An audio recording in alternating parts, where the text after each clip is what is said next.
Introduction to Object-Oriented Programming. Overview. In an object-oriented programming, real-world entities are considered as objects.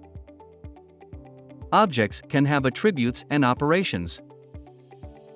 Attributes are variables. Operations are methods. Real-world example. A banking application programming.